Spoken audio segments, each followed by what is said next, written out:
Hey guys, it's Running Kimono. So I am doing a second video this week on this money talk.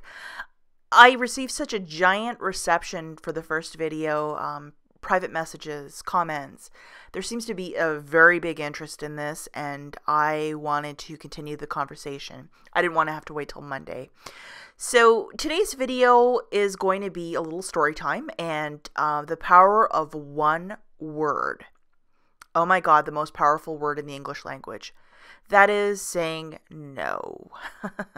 And I know it's not the most popular thing to say. I know that sometimes in a social situation, it's easier to go with the flow.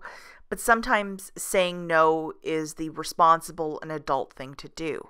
So let's back it up just a tiny bit. I, about 10 years ago, worked at this place where everybody was very young, and we would often go out to the pub and indulge in some spirits and some pub food, and we would drink quite a bit, eat quite a bit, and our bar bills were anywhere between $50+ which is quite a bit. And when you're making anywhere between $17,000 to $20,000 a year, that is quite a bit of money. Now let's just do the math really quickly. That's at least $200 a month that you're spending on a Thursday evening. Plus, you got to factor in a tip, as we always generously tipped our server. And so, that's probably $250 a month.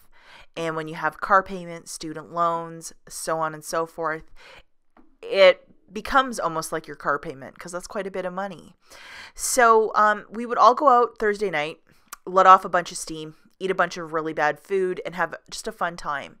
And what would happen is on the following, like Monday, Tuesday, following the payday on Thursday, a lot of my little friends would say, man, I'm just really struggling, or I don't really have any money left. Where did my paycheck go? And that was just always a common, like, Monday hangover question.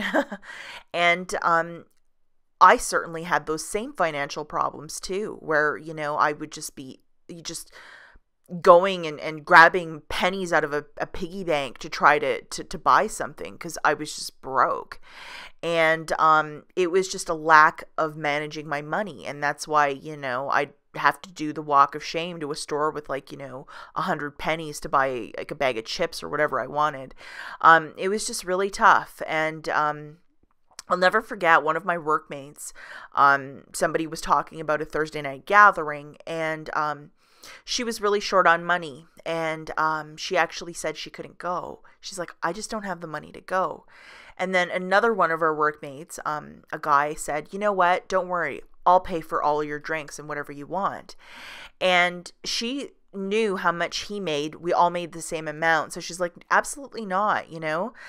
And at that point, we just kind of all realized that this was costing a lot of money doing this a couple months in. And the deciding, or the consensus of what we did as a group was we just decided to go to one person's home one week, and then another person's home the next week. And then one of my workmates, her parents had a swimming pool, so that's where we were the whole summer.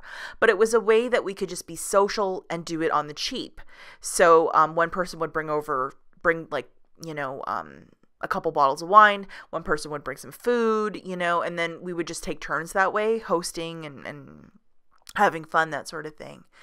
But if it wasn't for this one young lady just saying, I just can't do it, this is really hurting, would I have continued because of the peer pressure, the social aspect of this? Maybe. You know what? Back then I would say yes. But today, being a little older and having a lot more experience, especially with managing my money and not being so careless with my money, yeah, no is the right thing to say. So my message in this video is don't be shy. If you are under these social obligations and you just can't afford to go, just be honest and say no. And there is no shame in saying that. It's a very, very powerful word. So guys, as always, thank you so much for your support and encouragement in this series. I look forward to hearing your thoughts on this video, and I will see you in my next one. Bye.